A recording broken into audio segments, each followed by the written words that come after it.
북한하면 생각나는 것 중에 하나가 아리랑으로 대표되는 일사불란한 움직임의 집단체조입니다. 북한이 올해 정권 수립일을 맞아 5년 만에 집단체조 공연을 재개할 것으로 알려지고 있습니다. 이미 관련 관광 상품도 판매하고 있다는데요. 그렇다면 북한은 왜 5년간 집단체조를 중단했고 또 재개하는 이유는 뭘까요? 이번 주 클로즈업 북한에서는 북한의 집단체조 집중적으로 분석했습니다.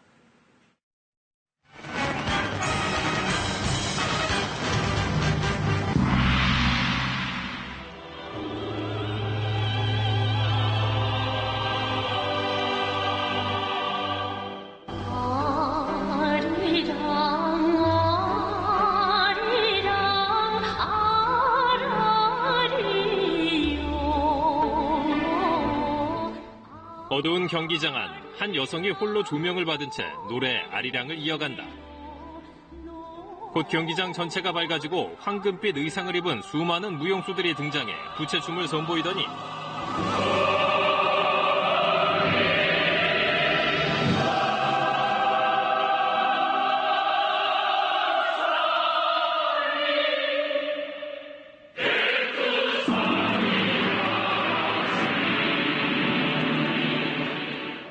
이윽고 화려한 배경 중앙에 아리랑이란 글자가 선명하게 새겨진다. 바로 북한의 대집단체조 아리랑 공연이다. 칼군무와 마치 컴퓨터 그래픽처럼 움직이는 카드 섹션. 10만 명의 참가자들이 일사불란한 움직임을 만들어낸다. 북한 집단체조의 대표작이란 평가가 나오는 이유다. 그러나 아리랑 공연은 2013년 이후 무대에서 사라졌다.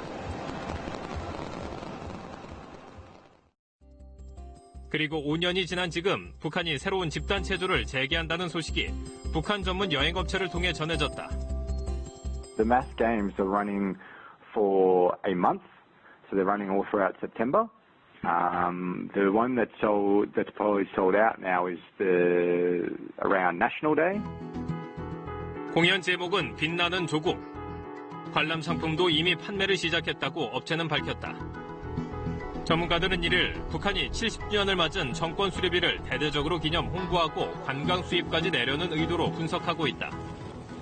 국가적 행사에서 어쨌든 큰 이벤트를 해야 되는데 큰 행사고 나름 상품성도 있다고 보기 때문에 지금 북한에서도 관광을 또 중시하고 그러기 때문에 이런 거 정치적인 효과 플러스 관광까지 묶어가지고 재개를 결정하지 않았나 이렇게 보고 있습니다.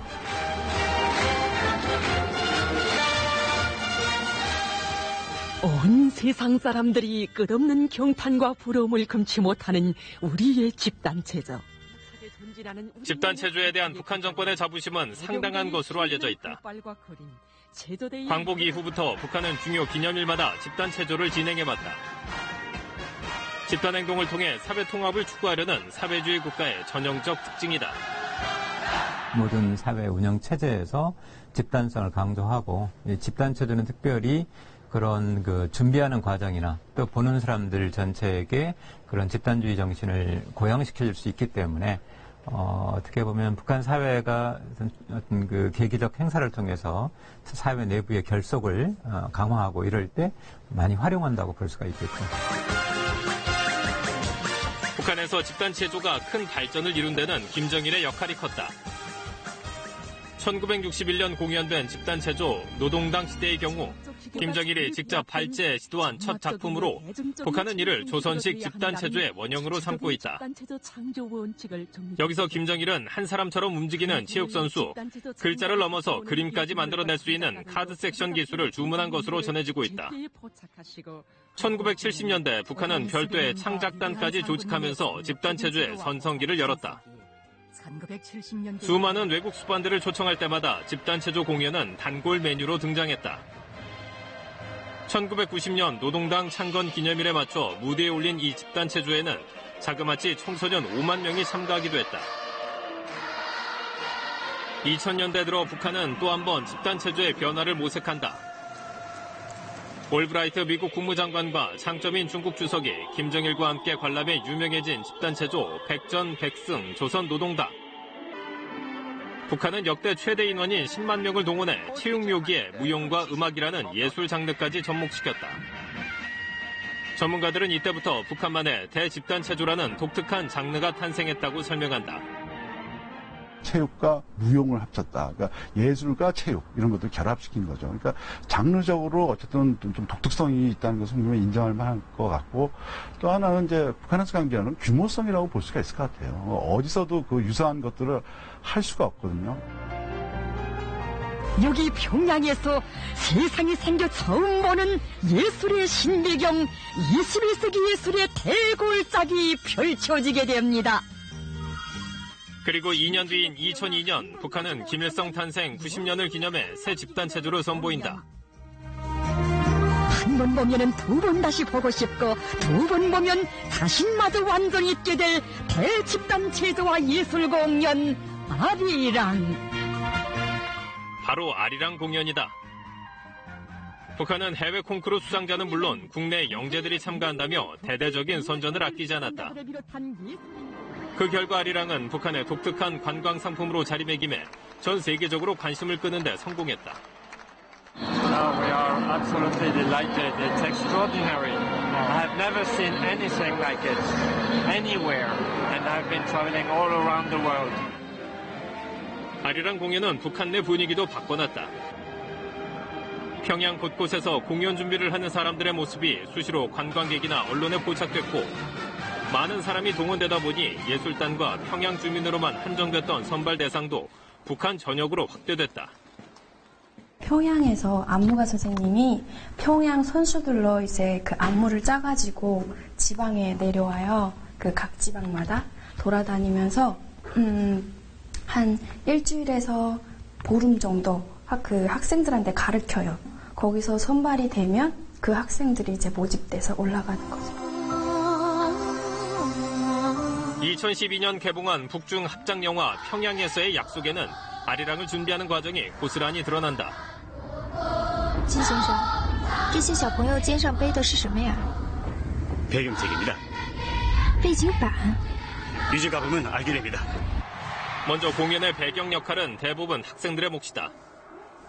군무를 추는 여성들은 전문 무용수가 아닌 공장 직원들이라는 설명도 영화에는 나온다. 저들은 하루 일이 끝나면 공장 예술 서서 활동도 하고 군중 무용도 한답니다. 이렇게 나이와 직업을 가리지 않고 동원된 주민들은 8개월 넘게 연습을 반복한다. 중요 무용수나 체육 선수들의 경우 상상할 수 없을 정도의 강도 높은 훈련을 받는다는 게 선수 출신 탈북민의 설명이다. 아침에 그 6시에 기상을 해서 1시간 동안 조기훈련을 시켜요. 그리고 나서 7시부터는 아침 식사 시키고 7시 한 40분부터는 출근을 해요. 그 5월 1일 경기장으로. 거기 가서 하루 종일 그냥 훈련하다 보면 이제 여간에 저녁 시간에 들어오잖아요. 그러면 시간대가 한 11시에서 12시 정도 돼야 들어오곤 했었거든요. 그렇다면 북한 당국은 왜 이렇게 아리랑에 대한 열의와 관심이 높았을까? 전문가들은 아리랑이 단순한 집단체조를 넘어 외화를 벌어들이는 관광 상품으로의 역할을 했기 때문으로 보고 있다.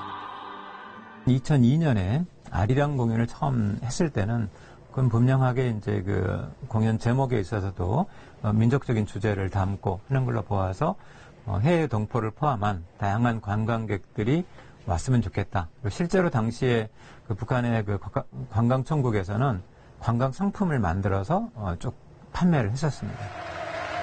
김정은 위원장 역시 집권 뒤 2차례나 아리랑 공연장을 찾았다.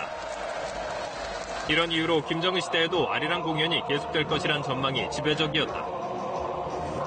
그러나 2013년 이후 북한 당국은 뚜렷한 이유 없이 아리랑 공연을 하지 않고 있다. 대신 모란봉 악단을 선두로 한 음악 공연을 상대적으로 부각시키고 있다. 이를 두고 주민을 동원하는 것보다 주민이 직접 즐기는 콘텐츠를 만드는 쪽으로 문화정책 기세가 바뀌었다는 분석도 나온다.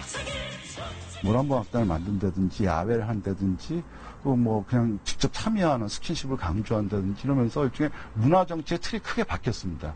그런 흐름 속에서 아마 그 집단체조나 이런 것들은 약화되는 반면에 새로운 문화정치의 틀들이 만들어진 것이 모란봉 악단에게 최근에 나타나고 있는 문화정책이 아닌가 이렇게 보고 있습니다. 그러나 일각에서는 북한 당국의 아리랑 공연 중단에 또 다른 이유가 있다는 분석도 나온다. 바로 인권 침해 문제다. 실제 김정은 집권 뒤 해외 언론의 취재가 크게 늘어나면서 연습 과정에서 참가자들이 지쳐 주저앉거나 실려나가는 모습 등이 포착되면서 논란이 일기도 했다. 아리랑 공연에 참가했던 탈북민 역시 연습 내내 극심한 고통과 압박을 느꼈다고 털어놨다. 더위 속에서 훈련하다 보니까 애들이 더위를 먹어서 쓰러지는 친구들도 있었고 발 뒤축이 다 보이고 쓸리고 피나기도 하고 진짜 힘들었었어요. 훈련하다가 힘들어서 포기하고 싶을 때도 많았었어요. 그때마다 내가 여기서 포기하면은 반역자 집안이 되겠구나. 국가 행사에 강제로 동원돼 어린아이들조차 오랜 기간 가혹한 훈련과 스트레스를 받는 것. 유엔 북한인권조사위원회가 명백한 인권 침해를 규정하고 있는 핵심적인 이유다. 13년에 그 공연을 중단했을 때도 아마도 그런 외부의 시선들을 고려해서까지 포함해서 이렇게 아마 중단이 된 걸로 알고 있고요. 인권의 문제는 이제 우리의 경우도 14세 미만이라든가 이런 아동이 공연에 참여할 경우에는 특별히 많은 배려를 해야 됩니다. 그런데 과거나 지금의 북한 체제에서는 그런 데에 대한 고려가 될 수 없었기 때문에 당연히 우리 외부에서 볼 때는 인권 문제가 제기될 수밖에 없는 그런 게 아닌가 싶습니다. 9월 공개될 빛나는 조국을 두고 이에 대한 우려가 또다시 제기되고 있지만 상품을 판매하는 업체는 자신감을 드러냈다. Many people are going for the mass games. Any chance to cancel the mass game? Anything can happen, but I don't think it would be cancelled. 5년 만에 재개를 앞두고 있는 북한의 집단 체조 공연. 과거 대집단 체조의 명성을 이어갈지 아니면 또 다른 논란에 휩싸일지 많은 이들이 북한을 또다시 주목하고 있다.